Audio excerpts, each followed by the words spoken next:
পাক দুনিয়াতে সবাইকে যে ধনী বানাবেন এটা কোনো বিষয় না। এজন্য আল্লাহ পাক বলেন লিয়াত্তাকিদা বা'দুহুম বা'দান সুখরিয়া, আমি তোমাদেরকে এক একজনের উপর এক একজনকে প্রাধান্য দিয়েছি, কাউকে ধনী কাউকে গরিব। কেন? যাতে করে একজনকে আরেকজন নিজেদের কর্মচারী বানায় নিতে পারে। আরে আমার 5 তলা বিল্ডিং আছে, এখন এই 5 তলা বিল্ডিং এর দারোয়ান দরকার, দারোয়ানেরও যদি 5 তলা বিল্ডিং থাকে, কোন দিনের কারণে কোন বুঝের কারণে সে আমার দারোয়ান হবে বলেন তো? অথবা একটা মেথর যদি না থাকে, আমার বাড়ির যে পায়খানা আছে, টাঙ্কি আছে, এই সেফটি টাঙ্কি আমি কাকে দিয়ে পরিষ্কার করাবো? তাতে আমার নিজেরই না মেথর হওয়া লাগবে। এই জন্য আল্লাহ পাক সুন্দর করে এটাকে নিউট্রাল করছেন। আল্লাহ পাক এটাকে সাবলীল ভাবে করেছেন। কি তুমি বড় লোক, তো তোমার কাছে একজন গরিব যাবে, তুমিও তার দ্বারা উপকৃত হবা, সেও তোমার দ্বারা উপকৃত হবে। এটাই হলো দুনিয়ার নিজাম। এটা যদি আল্লাহ না করতেন, দুনিয়ার প্রত্যেকটা মানুষ বিপদে পড়তো, ঠিক না? অনেকে আছে মনে মনে হায় আল্লাহ, এত তোমার ডাকি, তুমি আমার কথা শুনো না। আমার বাপেও রিক্সা চালাইছে, আমিও রিক্সা চালাই, আমার বলাও রিক্সা চালায়, এটা কোন ধরনের বিচার? অথচ আপনার এই গরিবানা হালতকে রাসূল করিম সাল্লাল্লাহু আলাইহি ওয়াসাল্লাম স্যালুট দিয়ে বলেছেন, দুনিয়ার সব ধনীদের আগে 500 বছর আগে গরিবরা জান্নাতে চলে যাবে। রাসূল করিম সাল্লাল্লাহু আলাইহি ওয়াসাল্লাম কিছুক্ষণ পর সাহাবা আজমাইনদের সঙ্গে দেখা করার জন্য আসলেন। সমস্ত সাহাবা আজমাইনদেরকে ডাক দিয়া বলেন, কি ব্যাপার, খাবার দাবার তোমাদের সব আসেনি, খাইছনি ঠিক মতো, সংকট টঙ্কট থাকলে বইলো। রাসূলের এই কথা শোনার পর আবু মুসা বলেন, আমরা পয়গম্বরের কাছে ডাক দিয়া বললাম, হুজুর এমন মজার খাবার পাঠাইছেন, এই মজার খাবার এখনো খাইছি, রাতের জন্য বাকি আছে। রাসূল বলেন, মজার খাবার মানে? হুজুর আপনি যে পাঠাইলেন দুপুরে আবার কে পাঠাইছে? সাহাবায়ে কেরাম বলেন, হুজুর আপনার থেকে না আসলো? কার বাবা, আমি খাবার নিজেই ঠিক মতো পাই না, তোমাকে খাবার দেবো কোত্থেকে? কে পাঠাইছে, কারে, কেমনে? আবু মুসা আশারী বলেন, হুজুর এই যে এর মাধ্যমেই তো আপনার কাছে পাঠাইছিলাম। রাসূল বলেন, এই তুমি কার কাছে গেছো? আরো কয়েকটা কয়, তুই রাসূলকে চিনোস তো? কার চিনবো না মানে বেটা, আমি তো রাসূলের কাছে গেছিলাম। কত খাবার পাঠাইলো কে? কাহা রাসূল, আমি আপনার কাছে গিয়েছিলাম ঠিক, কিন্তু আমি আপনার কাছে বলি নাই, কারণ আমি যখন যাই তখন দেখি আপনি বলতেছেন ওমা মিন দাব্বাতিন ফিল আরদি ইল্লা আলাল্লাহি রিজকুহা, দুনিয়ার সব রিজিকের মালিক হলো আল্লাহ। আমি কেমনে আপনার কাছে চাই? যার কারণে আমি আমার মালিকের কাছে চাই। আমি সুন্দর করে এসে তাদেরকে বললাম, ভাই আল্লাহ পাকের তরফ থেকে তোমাদের জন্য খাবারের ফয়সালা হয়ে যেতেছে। রাসূল ডাক দিয়া বলেন, মাশাআল্লাহ, তুমি উত্তম কাজটাই করলা। এ সাহাবা আজমাইন, এই বান্দাটা আমার কাছে চায় নাই, বান্দাটা আল্লাহ পাক রব্বুল আলামিনের কাছে খাবার চাইলো। আমার রব্বুল আলামিনের উপরে তাওয়াক্কুল করার কারণে আল্লাহ পাক জান্নাত থেকে মান্না সালওয়া ফেরেশতার মাধ্যমে পাঠিয়ে দিয়েছে। ভাইরা আমার, বলেন তো রিজিকের মালিক কে? দুনিয়ার জমিনে যারাই সন্ত্রাসী করে, খাবারের কারণেই করে, টাকার কারণেই করে, টাকা দিয়ে খাবার খায়। দুনিয়ার জমিনে যারা চুরি করে, টাকার জন্যই করে, খাবারের জন্য করে। দুর্নীতি যারা করে, খাবারের জন্য করে, টাকার জন্য করে। জেনা ব্যভিচার যাই কিছু বলেন না কেন, এ মুসলমান, দুনিয়ার জমিনে একমাত্র টাকাটাই হলো সব কিছু।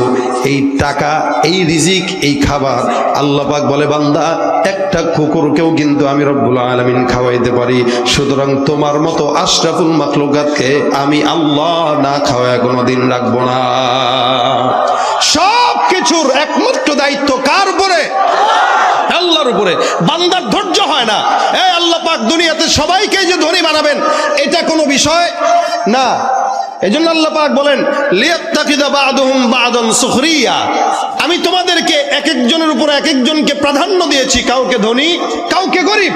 কেন? যাতে করে একজনকে আরেকজন নিজেদের কর্মচারী বানায় নিতে পারে। আরে আমার 5 তলা বিল্ডিং আছে, এখন এই 5 তলা বিল্ডিং এর দারোয়ান দরকার, দারোয়ানেরও যদি 5 তলা বিল্ডিং থাকে, কোন দিনের কারণে কোন বুঝের কারণে সে আমার দারোয়ান হবে বলেন তো?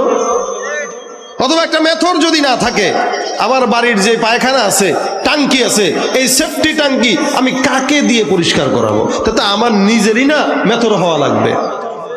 এই জন্য আল্লাহ পাক সুন্দর করে এটাকে নিউট্রাল করছেন। আল্লাহ পাক এটাকে সাবলীল ভাবে করেছেন। কি তুমি বড় লোক, তো তোমার কাছে একজন গরিব যাবে, তুমিও তার দ্বারা উপকৃত হবা, সেও তোমার দ্বারা উপকৃত হবে। এটাই হলো দুনিয়ার নিজাম। এটা যদি আল্লাহ না করতেন, দুনিয়ার প্রত্যেকটা মানুষ বিপদে পড়তো, ঠিক না? অনেকে আছে মনে মনে হায় আল্লাহ, এত তোমার ডাকি, তুমি আমার কথা শুনো না। আমার বাপেও রিক্সা চালাইছে, আমিও রিক্সা চালাই, আমার বলাও রিক্সা চালায়, এটা কোন ধরনের বিচার? অথচ আপনার এই গরিবানা হালতকে রাসূল করিম সাল্লাল্লাহু আলাইহি ওয়াসাল্লাম স্যালুট দিয়ে বলেছেন, দুনিয়ার সব ধনীদের আগে 500 বছর আগে গরিবরা জান্নাতে চলে যাবে। শুধু তাই না, কারো যদি মনের ভিতরে কষ্টও থাকে, রাসূল ওই কষ্ট নিভায় দেওয়ার জন্য এভাবে হাদিস বর্ণনা করেছেন, আদ-দুনিয়া সিজনুল মুমিন ওয়া জান্নাতুল কাফির। দুনিয়াটা মুমিনদের জন্য জেলখানা, কাফেরদের জন্য বালাখানা। কারণ আমরা 60 বছর গরিব থাকবো, আজীবন ধনী থাকবো, আর ওরা 60 বছর ধনী থাকবে, কিয়ামত পর্যন্ত ফকিন্নির বাচ্চা থাকবে। কি থাকবে? ফকিন্নি। যার কারণে আল্লাহ পাক ওদেরকে দুনিয়াতে সব দিয়া দেয়, সব। নাও টাকা দিলাম, গাড়ি দিলাম, বাড়ি দিলাম, সম্পদ দিলাম, সব দিয়া দিলাম, কারণ তুই ওই জায়গায় আর পাবি না। আর মুমিন, তোমাকে আমি আল্লাহ পরীক্ষা করলাম, তুমি সবর করো, সবর করো, সবর করো, ধৈর্য ধরো। ধৈর্য যদি না ধরো, আমি আল্লাহ পাক সবরের পরিচয় যদি না ধরতে চাও, তাহলে তো গুনাহগার হয়ে যাবা। তাহলে কাফের বেঈমান যেমন, তুমিও তো তেমন হয়ে গেলা, ফায়দা হইল কি? এই কারণে রিজিক নিয়ে কোনো বাড়াবাড়ি দরকার নাই। রব্বুল আলামিন যতটুকু মহব্বত করে আমাদেরকে দিয়েছেন, ততটুকুই আমাদের জন্য আলহামদুলিল্লাহ। যারা শুকরিয়া করতে পারে না, এরাই টেবিলের তল দিয়ে হাজার হাজার টাকা ঘুষ খায়। এক সিগনেচার 2 লক্ষ টাকা, 5 লক্ষ টাকা, অথবা নির্বাচনে দাঁড়িয়েছে, নমিনেশন কিনছে 50 লাখ টাকা দিয়ে। ধান্দাই হইল 50 লাখ টাকা ইনভেস্ট করছি, 1 কোটি টাকা এখান থেকে উঠাবো। হ্যাঁ, কাদের টাকা চুরি করে? আমাদের টাকাই।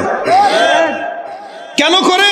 তার বড় লোক হওয়া লাগবে, তার গাড়ি থাকা লাগবে, তার বাড়ি থাকা লাগবে। এই কারণে হারামও বুঝে না, হালালও বুঝে না, যেমনে মন চায় এমনি মনে হয় সে সমস্ত টাকা পয়সাগুলা পকেটে করে আস্তে করে কবরে নিয়ে ফেরেশতাদেরকে দিয়া বলবে, এ ভাই, দুনিয়াতে যা কাম করছি না করছি দে, কোটি টাকা দিলাম, 1 কোটি টাকা ঘুষ দিলাম, কোনো মতে সিগনেচার দিয়ে জান্নাতে পাঠায় দেয়। সম্ভব নেই ঘুষ দেওয়া? জোরে কোন সম্ভব? হালাল হারাম না মানিয়া কত টাকা করছো কামাই, এত টাকা রাখবা কোথায়? কাফনের তো পকেট নাই। হালাল হারাম না মানিয়া কত টাকা করছো কামাই, এত টাকা রাখবা কোথায়? কাফনের তো পকেট নাই। টাকা পয়সা লইয়া কি কেউ কবরে গেছে? কি জবাব দিবি রে তুই আল্লাহর কাছে? ওরে মানুষ হইছ বেহুশ দুনিয়ার পিছে, কি জবাব দিবি রে তুই আল্লাহর কাছে? ঠিক কিনা?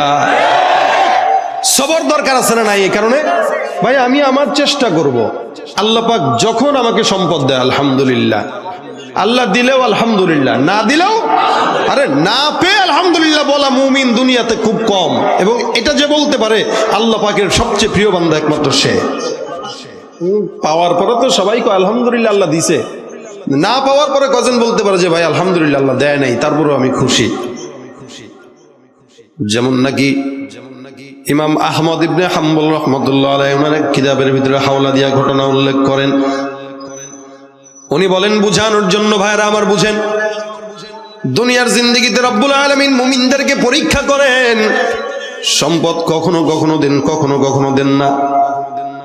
ইমাম আহমদ ইবনে হাম্বল রাহমাতুল্লাহ আলাইহি বলেন, 2 জন ব্যক্তির ঘটনা উনি উল্লেখ করেন, একজন হলো মুমিন, আরেকজন হলো বেঈমান। মুমিন ব্যক্তিটা প্রত্যেকদিন মাছ ধরার জন্য যায়, বেঈমানটাও একই জায়গায় মাছ ধরে।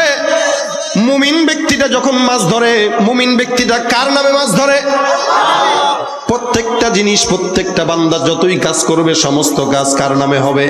আল্লাহর নামে। এই কারণে রাসূল করিম সাল্লাল্লাহু আলাইহি ওয়াসাল্লাম বলেন, কুল্লু আমরিন যিবালিন লাম ইউবদা বিবিসমিল্লাহ ফাহুয়া আকাতা। প্রত্যেকটা ওই কাজ যেই কাজের শুরুতে বিসমিল্লাহ বলা না হয়, ওই কাজের ভিতরে কখনো বরকত হয় না। ভাইরা আমার খুব বুঝবেন, একজন ইমানদার বান্দা পুকুরে নদীর ভিতরে মাছ ধরতে যায়। এই বান্দাটা বর্শি পাড়ার বলে বিসমিল্লাহ, মাগার এখানে একটা মাছ উঠে না, সকাল থেকে সন্ধ্যা পর্যন্ত নদীর কিনারায় দাঁড়ায় আছে, মাগার একটা মাছ উঠে না। নদীর কিনারায় দাঁড়ায় দাঁড়ায় মাছ ধরে, মাগার মাছ উঠে না, কিন্তু প্রত্যেকটা বার বলে বিসমিল্লাহ। আবার যখন এখান থেকে উঠায় দেখে মাছ উঠে নাই, তখন বলে আলহামদুলিল্লাহ। আরে কি ব্যাপার, মাছ না উঠলেও আলহামদুলিল্লাহ আবার ফালাই দেও কা বিসমিল্লাহ কেন? বান্দা বলে, এরে আমি যখন নাকি মাছটা ধরার জন্য পুকুরের ভিতরে বসি ফেলাই, তখন বিসমিল্লাহ বলি যেন মাছটা উঠে। আর যখন উঠায় দেখলাম মাছ ধরে নাই, তখন আলহামদুলিল্লাহ বলি। এই কারণে হয়তো এই মাছ উঠার দ্বারা আমার কোনো ক্ষতি লেখা ছিল, যার কারণে আল্লাহর শুকরিয়া আদায় করি যে আল্লাহ ক্ষতির থেকে বাঁচাইছেন। ভাইরা আমার, মাছটা ধরার জন্য সকাল থেকে সন্ধ্যা পর্যন্ত অপেক্ষা। ওদিক দিয়ে বেঈমানটাও মাছ ধরে গায়রুল্লাহর নামে। বেঈমানটা যতবার বসি ফেলায় ততবার একটা একটা করে মাছ উঠে, কিন্তু মুমিনটা যতবার ফেলায় একটা মাছ উঠে না। মুমিন বান্দা মাছ ধরার জন্য পাগল, বেঈমানটাও মাছ ধরার জন্য পাগল। মাগার মুমিনের মাছ উঠে না, কিন্তু বেঈমানের মাছ উঠে। এদিক দিয়া বেঈমানটা মুমিনকে টিটকারি দিয়া বলে, হা দেখছি তো তোর আল্লাহ তোরে কি দেয়, 2 নম্বরই করা ছাড়া দুনিয়াতে সফলতা পাবি না। দেখবেন মাজার ঘাটে কিছু মানুষ আছে, একজন কাপড়ের দোকানদার, ও চায়না জিনিসকে জাপানি বলে 500 টাকা করে চালায়, আর আপনি চায়নাটাকে চায়না বলে 150 টাকা করে বিক্রি করেন, কিন্তু আপনার দোকান চলে না। এটা আপনারা খোঁচা দেওয়া করবে, এটা এই হুজুর কি বাদ দে। এই দুনিয়াতে সৎ মানুষের দাম নাই, 2 নম্বর হওয়া দেখবি টাকা কামাইতে পারবি। এরকম কুমন্ত্রণা দেয় না, দেয় না? শয়তান আর কি শয়তান দেখছেন, এগুলো শয়তানের চেয়ে বড় শয়তান। শয়তান আরো আল্লাহ রাখো, আল্লাহ আমি কি শয়তান, ও আমার চেয়ে বড় আগায় গেছে বেশি। শয়তান আপনারা দেখতে কই যাবেন? যেগুলো আপনার বদ পরামর্শ দিবে, বুঝবেন নিশ্চিত ও শয়তান থেকে খেলাফত প্রাপ্ত খলিফা। কি ঠিক না? নামাজ পড়তে যাবেন, দেখবেন হাসি মুখে দেখতে, রে মোল্লা হইছিস কবে কিরে, হ্যাঁ নামাজ পড়ছে, নামাজ না, হে ভালো হয়ে গেছে তো, 2 বেটা ভালো হয়েছে, চিনি না এটাতে কত আকাম করছে, আমার চোখের সামনে বেটা এই করছে, কয় না? আচ্ছা, একটা মানুষ কি আজীবনই খারাপ থাকবে? মানুষ আজীবন যে খারাপ থাকে তো মানুষ না, তো শয়তান। মানুষ ভুল করবে, আবার তার নফসের ভিতরে তার ভুল প্রমাণ হবে, সে তখন ভালো হয়ে যাবে। তখন উচিত কি, ভাই আল্লাহ তোর কাজ, ভালো কাজে বরকত দান করো। এখন হে তো ভালো হয় না, আরেকজন ভালো হইলে চিনি না, চুরি করছে আজীবন, ছোট্ট মেয়ে নামাজ ধরছে, বন্ড। তুই পারলে ভালো হওয়ার চেষ্টা কর, ওইটা হবে না। সে নিজে নামাজ পড়ে না, নামাজের কথা বললে সুন্দর করে হাসি মুখে কয়, ভাই প্যান্টে তো একটু সমস্যা আছে, কালকে যেমন আজকে প্যান্টে একটু প্রবলেম, প্যান্টে প্রবলেম, লুঙ্গিতে প্রবলেম, তার মানে প্যান্টে প্রস্রাব করে, সারা বছর প্যান্টে মুতে, সারা বছর প্যান্টে মুতে মিয়াই গাধায়। কত বড় ব্যাকল, বয়স 30, 35, 40 হয়ে যায়, এখনো কয় প্যান্টের সমস্যা। ওরে প্যাম্পাস কিনে দেন, প্যাম্পাস পুরো, ঠিক না? তুমি রমজান এলে রাখো না রোজা, দিনকে করো আঘাত, পয়সা করির নেই তো অভাব, দাও না তো যাকাত। তুমি ইমানদারির বড়াই করো, নেই তোমার ইমান, ইমানদারির বড়াই করো, নেই তোমার ইমান। তুমি কেমন মুসলমান, তুমি কেমন মুসলমান, নামাজের সাথে নাই পরিচয়, মানো না কোরআন, তুমি কেমন মুসলমান, ঠিক কিনা?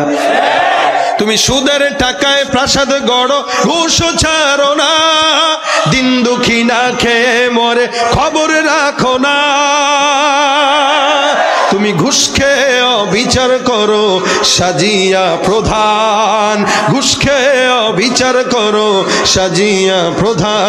তুমি কেমন মুসলমান, তুমি কেমন মুসলমান, নামাজের সাথে নাই পরিচয়, মানো না কোরআন, তুমি কেমন মুসলমান। আছে না? ভাইরা আমার, বেঈমানটা যখন মুমিনটারে খোঁচা দেয়, মুমিন কয় আস্তাগফিরুল্লাহ, আল্লাহ তুমি ওই শয়তানের ওয়াসওয়াসা থেকে আমাকে বাঁচাও। এবার 2 জন, একজন ইমানদার আরেকজন হলো বেঈমান, রিজিক নিয়ে মারামারি, এটা বেশি পায় ওইটা কম পায়, যেটা বেশি পায় ওইটারে খোঁচায়। এটা বলে আল্লাহ তুমি আমার সবর দাও, আমি আমার মালিক সন্তুষ্ট যেটাতে, আমিও সন্তুষ্ট সেটাতে। সুবহানাল্লাহ। এখন দেখেন, প্রত্যেকটা মানুষের কাঁধে ফেরেশতা আছে না নাই? বেঈমানদের কাছেও আছে। আমরা প্রতিনিয়ত বিপদে পড়ি, বিপদ থেকে হেফাজত আমাদেরকে করাই হলো ফেরেশতারা। আল্লাহ পাকের তরফ থেকে নিযুক্তই আছে এরা, যত বিপদ আসবে বাস আমরা আছি তো। বেঈমানের ফেরেশতা ডাক দিয়ে আল্লাহরে বলতেছে, আল্লাহ এই বান্দাটা এত বারবার গায়রুল্লাহর নামে মাছ ধরতে যায়, যতবার বর্ষি ফেলায় ততবারই তুমি মাছ দাও, অথচ ওই বান্দাটা রব্বুল আলামিন তোমার নামে বারবার বর্ষি ফেলায় কিন্তু তুমি মাছ দাও না। আল্লাহ এটা আবার কেমন বিচার রব্বুল আলামিন? ওদিক দিয়ে মুমিন বান্দার ফেরেশতারাও আল্লাহকে ডাক দিয়ে বলে, আল্লাহ আমার এই বান্দাটা, আমার এই লোকটা, আমার এই সাপটা বারবার আপনার কাছে বিসমিল্লাহ বলে নদীতে বর্ষি ফেলায়, আপনি মাছ দিলেন না, কিন্তু ওই শয়তানের বাচ্চাটা গায়রুল্লাহর নামে মাছ দেয়, বর্ষি ফেলায় আপনি যতবার ফেলাইছে ততবারই মাছ দিলেন। এ রব্বুল আলামিন, এটা কেমন একটা বিচার? দুনিয়ার জমিনে একমাত্র ইনসাফ ওয়ালা মালিককে। দেখেন মালিকের ইনসাফটা কত বড়। রব্বে কারীম ফেরেশতা মুমিনের ফেরেশতাকে ডাক দেয়া বলে, হে ফেরেশতা একটা কাজ করবা। বলে কি কাজ? এখান থেকে মুমিনের জন্য আমি আমার জান্নাতে যেই জায়গাটা বরাদ্দ রাখলাম এটা একটু দেখে আসবা। তারপরে আমি রব্বুল আলামিনের কাছে তুমি তোমার মনের চাহিদা বলবা, মনের অনুভূতি বলবা। বেঈমানের ফেরেশতাকেও ডাক দেয়া বলে, ফেরেশতা যাও, এই বান্দার জন্য যেই জিনিস আমি জাহান্নামে রাখলাম ওই জাহান্নামের জায়গাটাও তুমি দেখে আসবা, আমি আল্লাহকে দেখাইবা, আমি আল্লাহকে জানাইবা, ওইটা দেখার পর তোমার মনের অনুভূতি তুমি আমাকে জানাবা। দেখে আসো। মুমিনের ফেরেশতাও গেল, বেঈমানের ফেরেশতাও গেল। বেঈমানের ফেরেশতা নাম দেখার পরে ডাক দিয়া বলে, আল্লাহ এই বান্দাটা কিয়ামত পর্যন্ত যদি হায়াত পায়, আর কিয়ামত পর্যন্ত যদি মাছ ধরে, যদি কিয়ামত পর্যন্ত মাছও পায়, রব্বুল আলামিন ওই জাহান্নামে যখন মরার পরে যাবে, এই বান্দাটার এই সফলতাটা বান্দার এক সেকেন্ডের জন্য কাজে আসবে না। দুনিয়ার এত সফলতার পর যদি বান্দা জাহান্নাম পায়, ওই বান্দার মতো কপাল ভরা নালায়েক নাখান্দা নাচিস আর কেউ হতে পারে না। মুমিনের ফেরেশতা ডাক দিয়া বলে, আল্লাহ এই বান্দাটা দুনিয়ার জমিনে যদিও মাছ পায় নাই, বিশাল বড় তার জন্য তুমি জান্নাত রাখলা। আল্লাহ পাক কোরআনের ভিতরে বলেন, ওয়ালিমান খাফা মাকামা রাব্বিহি জান্নাতান। একটা বান্দা যদি আল্লাহর সামনে দাঁড়ানোর ভয় থাকে, ওই বান্দাকে আল্লাহ পাক রব্বুল আলামিন বলে, আমার সামনে দাঁড়ানোর ভয় কোন বান্দার দিলের ভিতরে যদি থাকে, আমি রব্বুল আলামিন ওই বান্দাটাকে 2টা জান্নাত আমি আল্লাহ হাদিয়া দান করব। এই কারণে রব্বুল আলামিন বলেন, ওয়াসারিউ ইলা মাগফিরাতিন মির রাব্বিকুম ওয়া জান্নাতিন আরদুহাস সামাওয়াতি ওয়াল আরদ। হে দুনিয়ার বান্দা, এই জন্য আল্লাহ পাকের দয়ার পিছনে দৌড়াও, এই কারণে মালিকের মাগফিরাতের পিছনে দৌড়াও, এমন জান্নাতের পিছনে দৌড়াও যেই জান্নাতের প্রশস্ততা হলো আসমান আর জমিনের সমান। হাদিস শরীফে রাসূল করিম সাল্লাল্লাহু আলাইহি ওয়াসাল্লাম বলেন, একটা আদনা থেকে আদনা মুমিনের জন্য যেই বড় জান্নাত, ছোট্ট জান্নাতটা আল্লাহ পাক রব্বুল আলামিন রাখবেন, এই জান্নাতটা দুনিয়াটা 10 দুনিয়ার সমান জান্নাত হবে। সুবহানাল্লাহ। মালিকের মুমিনের উপরে দয়া বেশি না কম? অন্য হাদিস রাসূল করিম সাল্লাল্লাহু আলাইহি ওয়াসাল্লাম বলেন, দুনিয়ার জিন্দেগিতে আল্লাহ পাক রব্বুল আলামিন বান্দাকে বানাইলেন, আসমান বানাইলেন, জমিন বানাইলেন, মাখলুকাত বানাইলেন, এই পাশাপাশি রহমত, মায়া, মাগফিরাত আল্লাহ পাক সৃষ্টি করলেন। এই মায়া মহাব্বত নামক বস্তুটা যখন রব্বুল আলামিন বানান, দয়া মহাব্বত নামক বস্তুটা রব্বুল আলামিন যখন বানান, এটাকে 100 ভাগে ভাগ করেন। কয়শো? 100 মহাব্বতকে রব্বুল আলামিন ভাগ করেন। মহাব্বতকে 100 ভাগে ভাগ করার পর 1 ভাগ মহাব্বত সারা দুনিয়ার জমিনের ভিতরে রব্বুল আলামিন ছড়ায় দেন। 1 ভাগটাকেই মানুষের ভিতরে দেন, 1 ভাগটাকেই ইনসানের ভিতরে দেন, ফেরেশতার ভিতরে দেন, জিন্নাতের ভিতরে দেন, গরু ছাগলের ভিতরে দেন। 100 ভাগের 1 ভাগটাকেই সারা দুনিয়ার ভিতরে ছড়ান। বাকি থাকে কয় ভাগ? 99 ভাগ। রাসূল করিম সাল্লাল্লাহু আলাইহি ওয়াসাল্লাম বলেন, বাকি 99 ভাগ মহাব্বত শুধুমাত্র কেবলমাত্র আল্লাহ পাক বান্দার জন্য আল্লাহর দিলের ভিতরে রেখে দিয়েছে। তুমি মিটাও সকল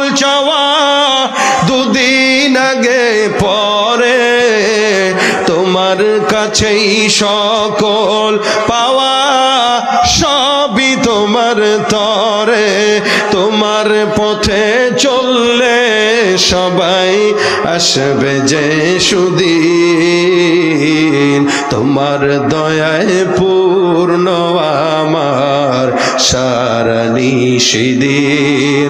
আল্লাহ তুমি দয়ার সাগর, রহমানুর রহিম, তোমার দয়ায় পূর্ণ আমার সারা নিশিদিন। কার দয়া? বান্দাটা এবার ফেরেশতা যখন ডাক দিয়া বলল, আল্লাহ এই মুমিনের জন্য তুমি বিশাল বড় জান্নাত রাখলা। আল্লাহ পাক রব্বুল আলামিন আমার মনের অনুভূতি হইল এই বান্দাটা কিয়ামত পর্যন্ত যদি হায়াত পায়, আর কিয়ামত পর্যন্ত যদি বান্দা মাছ ধরতে যায় মাছ না পায়, এই বান্দাটা আল্লাহ পাক রব্বুল আলামিনের এই বান্দা মাছ পায় না তার দুঃখ। এখন কিয়ামত পর্যন্ত যদি মাছ না পায়, মালিক গো ওই জান্নাতে যেই জায়গা তার জন্য রাখছো, ওই জায়গা পাওয়ার পর দুনিয়ার সারা জিন্দেগির কষ্ট বান্দার 1 সেকেন্ডের জন্য মনে হবে না। এই কারণে রাসূল করিম সাল্লাল্লাহু আলাইহি ওয়াসাল্লাম বলেন, আদ-দুনিয়া সিজনুল মুমিন ওয়া জান্নাতুল কাফির, মুমিনদের জন্য জেলখানা, বেঈমানদের জন্য বেহেশতখানা। এই যে মুসলমান এই কারণে দুনিয়ার জিন্দেগির হায়াতে এই খাবার দাবার পরা, খাবার দাবার ভালো মতো চলা, এগুলোর জন্য বেশি দৌড়ায় যারা, আল্লাহ রাসূল বলেন তারা দুনিয়ার কুকুর হয়ে যায়। ওয়াতালিবুহা কিলাব, দুনিয়ার জিন্দেগিতে তারা এমন ভাবে দৌড়ায় কুকুর যেমন খাদ্যের জন্য জিহ্বা বের করে দৌড়ায়। কারণ বান্দা তোমার পেরেশানির কারণ নাই, তুমি কি খাবা না খাবা সব রব্বুল আলামিন আগে আগে ঠিক করে রেখেছেন।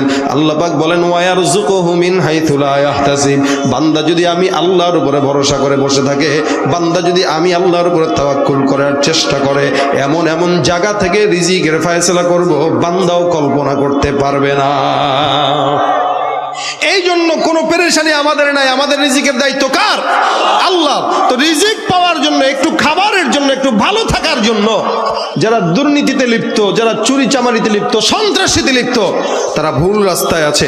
এমন অন্যায় কাজ, ওই মাছের ভিতরে ফরমালিন দেওয়া, গোস্তের ভিতরে ফরমালিন দেওয়া, ফলের ভিতরে মেডিসিন দেওয়া, অথবা মানুষকে ঠকায়া বড়লোক হওয়ার চাইতে হালাল পন্থায় 1 টাকার মালিক হন, ওইটার ভিতরে আল্লাহ পাক 1 লক্ষের বরকত দেবে ইনশাআল্লাহ। আর ওই ঠকাবেন, ঠকানোর পরে দেখবেন সন্তানকে আল্লাহ পঙ্গু বানায় দিছে, বউরে এমন অসুস্থতা ধরায় দিছে, লক্ষ লক্ষ টাকা দিয়েও বউরে আর সুস্থ করতে পারতেছেন না। কারণ কামাইছেন তো মানুষের রক্তে পাড়া দিয়া টাকা কামানি, ওই টাকা দিয়া কোনোদিন আপনি শান্তি পাবেন না। কামাইতে পারবেন, সুখ দিবে না আল্লাহ। আর যদি শান্তিতে 5 টাকা কামান, ওই 5 টাকার ভিতরে এমন বরকত দিবে, পান খায় পিক ফেলাবেন, টাকায় মনে হবে যে আপনি 5 কোটি টাকার মালিক। এমন অবস্থা। হালালের ভিতরে আল্লাহ পাক রব্বুল আলামিন বরকত দেন, হারামে জিন্দেগিতে বরকত থাকে না। এই জন্য রাসূল করিম সাল্লাল্লাহু আলাইহি ওয়াসাল্লামের হাদিস থেকে আমরা যা বুঝি, কোরআনের আয়াত থেকে যা বুঝি, সবাই কিন্তু দুনিয়াতে বড়লোক হইতে চায়। এটা আমারও চাওয়া, আপনাদেরও চাওয়া। দুনিয়ার জমিনে সবাই একটু স্বচ্ছ হবে, ভালো মতো চলবে, একটু ভালো মতো থাকবে, হ্যাঁ দরকার। এই জন্য আল্লাহ পাক দোয়াও শিখাই দিয়েছেন, রব্বানা আতিনা ফিদ দুনিয়া হাসানা। আগে দুনিয়ার কল্যাণ চাও, কারণ যার দুনিয়া নাই তার আখিরাতও নাই। এই জন্য দুনিয়াও দরকার, আখিরাতও, কিন্তু সিস্টেম পাল্টাইতে হবে। ওই ধান্দাবাজি করে দুনিয়া পাওয়া দরকার নাই। আমলের মাধ্যমে, নেক সালেহ আমলের মাধ্যমে দুনিয়া পাইলে ওইটার ভিতরে আল্লাহ পাকের সন্তুষ্টিও থাকে। এই জন্য আপনাদেরকে কয়েকটা মাধ্যম বলে দিয়ে যাচ্ছি, এগুলা মনে রাখলেই ইনশাল্লাহ আমল করলেও বড়লোক হইতে পারবেন। তো বড়লোক হইতে চান তো ইনশাল্লাহ, দরকার আছে। কারণ বড়লোক না হইলে মসজিদ মাদ্রাসা আপনার কাছে টাকা চামু, আপনি কইবেন ভাই টাকা নাই, ফকির। টাকা থাকবে না কেন? মুসলমানের টাকাও থাকতে হবে, মনও থাকতে হবে, কিন্তু হালাল পন্থায়, হারাম পন্থায় না, ঠিক না? হালাল পন্থায়। আজকে ইহুদিদের টাকা, ইহুদিদের পয়সা আছে, নাসারা খ্রিস্টানদের পয়সা আছে, আমরা মুসলমানরা তাদের কাছে জিম্মি। একটা কাপড় কিনতে গেলে ইহুদি নাসারাদের কাপড় কিনা লাগে। একটা জিনিস কিনবো, সাবান গায়ে দেবো, ওটাও ইহুদি নাসারাদের। আমাদের কি আছে? আমাদের কিচ্ছু নেই, আমাদের খালি গিবত আর শেখায়াত আছে, আর নিজেরা দ্বন্দ্ব আছে। এটা আমাদের পুঁজি। এ কারণে মুসলমানের টাকা দরকার, বিশেষ করে আলেমদের টাকা দরকার। আপনারা তো খালি আলেমগো টাকা দেখলেন, হুজুর মানুষের সাথে টাকা কে? হ্যাঁ, খালি হুজুর মানুষ আপনাকে মিলাদ করবো আর 5 টাকা নিবো, আপনি মনে করছেন আপনি 10 টাকা দিবেন, 100 টাকা দিবেন, ওইটার দিকে হুজুর তাকায় থাকবে না। এই জন্য ওলামা একরামদের বেশি টাকা দরকার। আলেমদের যখন টাকা থাকবে, আলেমদের কাছে তখন ক্ষমতাও যাবে। আর আলেমদের টাকা ক্ষমতা পাওয়ার যখন সব থাকবে, ইসলামের সমাজ এদেশে প্রতিষ্ঠা হতে বেশি দেরি হবে না ইনশাআল্লাহ। এই জন্য ওলামা একরামের বেশি টাকা জরুরি। ইমাম আযম আবু হানিফা রাহমাতুল্লাহ আলাইহি কোটি কোটি টাকার মালিক ছিলেন, আবার ওদিক দিয়ে সবচাইতে বড় ইমাম ছিলেন। আর আমরা এখন মনে করি টাকা পয়সা হইলে মনে হয় হুজুর দুনিয়াদারি। এই মিয়া, দুনিয়াদারি তো তাহলে সবচাইতে বেশি ইমাম আযম আবু হানিফা হইতো। এটা শিক্ষা না। টাকাও লাগবে, আমলও লাগবে, এলেমও লাগবে, দুনিয়াও লাগবে, আখিরাতও লাগবে, ঠিক না? সব দরকার। এগুলো আল্লাহ পাকের রহমত, নিয়ামত। আল্লাহর নিয়ামত যদি আমরা মুমিনরা ভোগ করতে না পারি, তো ইহুদি খ্রিস্টানরা ভোগ করবে? এটা তো আমাদের জন্যই। এজন্য দোয়া করবেন, রব্বানা আতিনা ফিদ দুনিয়া হাসানা ওয়া ফিল আখিরাতি হাসানা ওয়া কিনা আযাবান নার। আগে দুনিয়া দাও, তারপর আখিরাত দাও, জাহান্নামের আগুন থেকে বাঁচাও। সোজা দোয়া, এটা আমি করি নাই, আল্লাহ আমাকে করার জন্য শিখায় দিয়েছেন। এটা করতে দোষ কি? এক নম্বরে রাসূল করিম সাল্লাল্লাহু কি বলে, আল্লাহ পাক রব্বুল আলামিন বান্দাকে রিজিক বাড়াবেন। আমি কয়টা জিনিস আমল শিখা দিচ্ছি, এটা মনে রাখলে একটাও যদি অন্তত ফলো করতে পারেন, ইনশাআল্লাহ আশা করা যায় আল্লাহ পাক অর্থের ভিতরে বরকত দান করবেন, অর্থে বরকত দান করবেন, রিজিকে বরকত দান করবেন। রিজিক শুধু পয়সাই না, সুস্থতাও একটা রিজিক। অনেক মানুষ টাকা কামায়, টাকা খালি অসুস্থতার পিছনে যায়, বরকত পায় না। এজন্য সুস্থতাও একটা রিজিক। ভালো খাইতে পারা, সবকিছু খাইতে পারা, এটাও একটা রিজিক। ভালো চলতে পারা, এটাও একটা রিজিক। ইবাদত করতে পারা, এটাও একটা রিজিক। রিজিক অনেক কিছু। এক নম্বরে হইল আল্লাহ পাক বলেন, ওমাইয়াত্তাকিল্লাহা ইয়াজআল লাহু মাখরাজা। কেউ যদি আল্লাহ পাক রব্বুল আলামিনকে ভয় করে, আল্লাহ পাক তার সমস্ত বন্ধ দুয়ার খুলে দিবে। ওয়ারযুকুহু মিন হাইযু লা ইয়াহতাসিব, এবং এমন ভাবে রিজিকের দুয়ার খুলে দিবে বান্দা কল্পনাও করতে পারবে না। এক নম্বরে কাকে ভয় করা? আল্লাহকে ভয় করলে সে দুর্নীতি করবে? আল্লাহকে ভয় করলে চুরি করবে? তাহলে আল্লাহ পাককে ভয় করলে যখন চুরি চামারি দুর্নীতির থেকে বেঁচে থাকবে, তখন আল্লাহ পাক তাকে রিজিক এমন জায়গা থেকে দিবে সে কল্পনাও করতে পারবে। 2 নম্বর হলো রাসূল করিম সাল্লাল্লাহু আলাইহি ওয়াসাল্লাম বলেন, বেশি বেশি তোমরা ইস্তেগফারের আমল করো। কারণ ইস্তেগফার, তওবা বান্দার সমস্ত গুনাহকেও যেমন মাফ করে, বান্দার রিজিকের ভিতরে বরকত দান করে। 3 নম্বর হইল রাসূল করিম সাল্লাল্লাহু আলাইহি ওয়াসাল্লাম বলেন, তোমরা বেশি বেশি আমি রাসূলের উপরে দুরূদের আমল করো। কারণ দুরূদের আমল যখন বান্দা করে, মুসিবত থেকে হেফাজত পায়, আর আল্লাহ পাক তার রিজিকের ভিতরেও বরকত দান করে দেয়। 4 নম্বর হইল আল্লাহ পাক রব্বুল আলামিন বলেন, তোমরা খরচ করো। মান জাআ বিল হাসানা ফালাহু আশরু আমসালিহা আল্লাযীনা ইউনফিকুনা ফিস সাররা ওয়াদ দাররা। জায়গায় জায়গায় আল্লাহ পাক যা দিয়েছেন ওটার থেকে খরচ করার জন্য বলেছেন। 1 টাকা দান করবেন, আল্লাহ কোরআনের ভিতরে বলেন 1 টাকার বিনিময়ে 10 টাকার বরকত পেয়ে যাবেন। 1 টাকার বিনিময়ে কয় টাকা? 10 টাকা। আল্লাহ পাক আপনাকে দিয়েছেন, আপনি এভাবে হাত খুলে দান করেন, আল্লাহ আল্লাহর কুদরতি হাত আপনার উপরে খুলে দান করে দিবে। সুবহানাল্লাহ। বেশি বেশি দান করা। 5 নম্বর হইল বেশি বেশি হজ আর ওমরা করা। রাসূল বলেন, যে ব্যক্তি বেশি বেশি হজ করে, ওমরা করে, আল্লাহ পাকের ওই বাইতুল্লাহ তওয়াফ করে, আল্লাহ পাক ওই বান্দার রিজিকের অভাব দূর করে দেন। সুবহানাল্লাহ। তে কয়টা জিনিসের ভিতরে যে কোনো একটা জিনিস যদি ফলো করেন, মনে করেন আজকে এখানে আমি যেটা বলি, কারো যদি সম্পদে আপনারা বরকত বাড়াইতে চান, আজকে এখানে যারা যারা আছেন মাদ্রাসার জন্য সদকা করেন, দান করেন। কেন? as-সাদাকাতু তারুদ্দুল বালা। সদকাটা এমন একটা জিনিস, বান্দার আনেওয়ালা যে মুসিবত আছে, ওই মুসিবত থেকে বান্দারে হেফাজত করে দেয়। সুবহানাল্লাহ।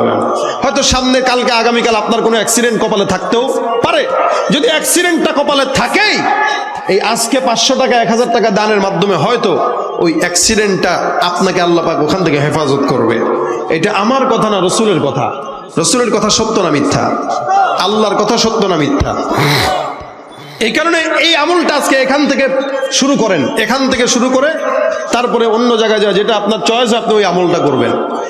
বাংলাদেশে কত কিছু দেখার আছে, দেখতে গেলে শেষ হবে না। অল্প দেখো ভাই, পোলা মাইয়া জোয়ান বুড়া একই রোগে খাইছে ধরা, আধুনিকতার হাওয়া গায়ে লাগছে তাই।